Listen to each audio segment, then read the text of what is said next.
My name is Staff Sergeant Brigman. Staff Sergeant Jackson. And then, what is the entire experience like? So how the process works is if they're trying to join straight out of high school, they basically come into our office.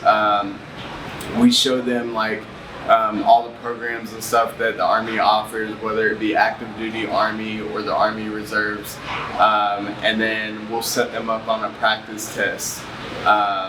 And depending on what they scored, if they score high enough, we'll send them down to Rosemont to take the ASVAB, and it'll show them a breakdown of kind of how what they qualify for, and then they'll pick a job from there. You want to add anything? Yeah, pretty much for a high schooler, that's going to be the experience that you're going to have. I would say some tips for that would be go into it with some type of idea of what you want to do. So for instance, my job, I'm a medic, I'm a combat medic. That actually transfers into being an EMT in the civilian world. So I actually have an EMT license, and I have a college medical degree that I earned while being in. And that's a totally different experience than somebody like Sergeant Brigman, who, he fixes communication equipment, radios, and stuff like that. We have cooks, we have mechanics, we have cool guy stuff, as we call it, where you should get to shoot stuff and blow things up. The experience is pretty streamlined to one thing, like he said, until you get to the point of what am I going to do with it. What would you kind of say to the people who are interested in the military? For me, I would say, for one, congratulations. It's a small percentage of the population, and it's honorable just to have that thought process that you want to be a part of something that's bigger than yourself. I would say that defending and protecting our nation in any branch is obviously a needed consequence, right, of having a strong military and a safe home for our families, our children. A lot of us are already parents. I have 2 children.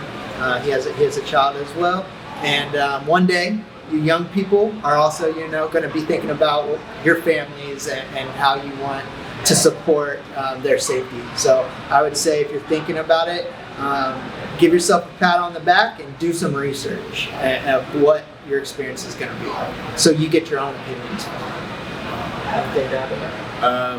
Yeah, so you can start the process as early as 17, as long as you have parental consent.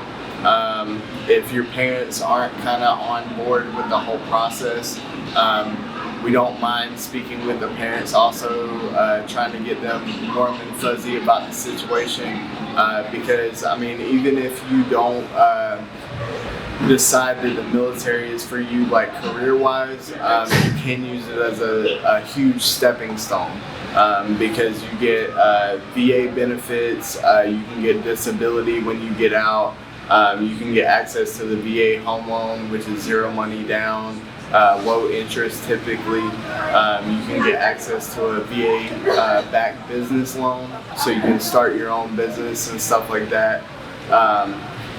Me, for example, I did 4 years active duty. I decided to get out. Didn't think the Army was for me, and then I quickly realized that I had a lot that the Army offered me that I wasn't aware of, or I just didn't really think about. So I got back in active duty again. I was able to pick my same job, and I love it, man. I want to do 20, but I may do more than that. It just all depends on, what paths I take.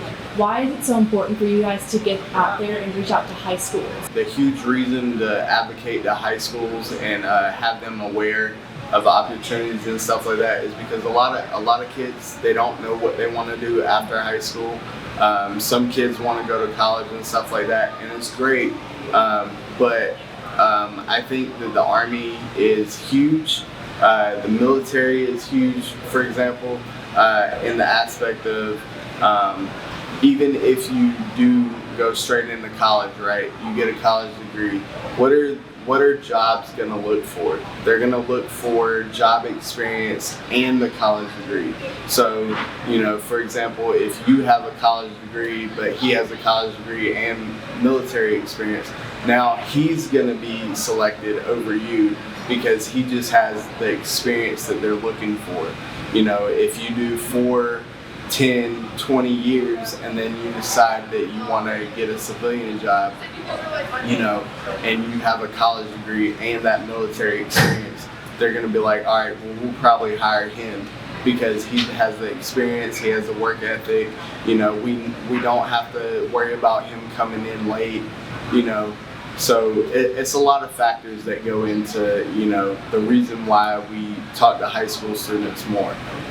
Because typically when you go to colleges and stuff like that, most of the time they'll probably already have things figured out. They may have a full ride scholarship or whatever.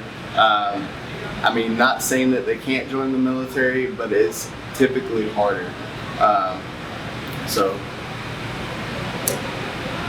You got anything? Yeah, I agree with all that. I think it's also important because a lot of kids don't know what they're going to do. So getting that information to the young people in high schools, it gives a little bit more of a base of knowledge for you guys and ideas, right? Because I didn't join until I was 26, and if I would have done it earlier, I would be almost retiring now. So just to give that information to the young people and the high schoolers, it helps give them a better idea of where they might want to go.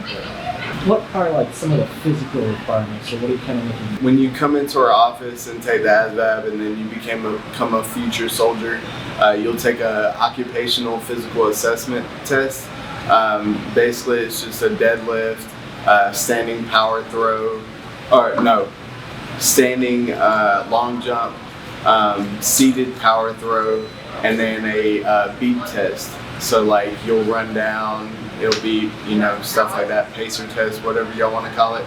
And then when you get into basic training, you'll take what we call the Army Combat Fitness Test. It's 6 events. It's the deadlift, standing power throw, sprint drag carry, plank, 2-mile run, and hand release push-ups. Don't get discouraged when it comes to like, oh, I may not be physically fit right now. That's what basic training is for. It's basic combat training for a reason. They teach you all the physical requirements because you gotta think, not all kids go through like athletics and stuff like that, playing sports, stuff like that. So they're not used to physical requirements. However, it's basic training. Almost everybody passes. The small percentage that don't pass are people that are getting in trouble, not doing what they're supposed to, and, stuff like that. As long as you're in the right place, right time, right uniform, you'll be fine. And then after that, you'll go to your job training. Job training is a little different. They're not people yelling at you and stuff like that, whatever.